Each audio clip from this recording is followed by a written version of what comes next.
The essence of classical liberalism is individualism. Individualism is an ideology that emphasizes the intrinsic worth of the individual. The basis of its error is to mistake the notion of the person with that of the individual, and to claim for the individual unconditionally, and according to egalitarian premises, some values that should rather be attributed to the person and not to the individual, and then only under certain conditions. In this way, individualism becomes something absurd and harmful. In other words, individualism presupposes the inherent value of the individual purely for being an individual and not for his actual quality and merit. It is here the two notions of the individual and the person are differentiated. In absolute terms, the individual is a mere fiction and abstraction.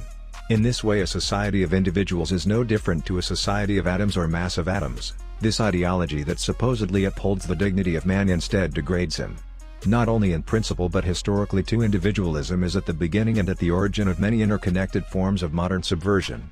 The person who becomes an individual, by ceasing to have an organic meaning and refusing to acknowledge any principle of authority, is nothing more than a number, a unit in the pack. His usurpation from a person to an individual evokes a fatal collectivist limitation against himself. From individualism comes democracy, and then from democracy to more socialist forms of governance that are increasingly inclined toward collectivism.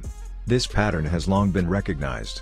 The liberal revolution, or the revolution of the Third Estate, opened a breach that contributed to the erosion of the previous traditional socio-political world and paved the way to socialist and communist revolutions. Since every fall is characterized by an accelerated motion, it is not possible to stop halfway. After this, the so-called noble and enlightened principle of individualism is left to naive and deluded people. In this way, classical liberalism and individualism played merely the role of instruments in the overall plan of world subversion to which they opened the dams.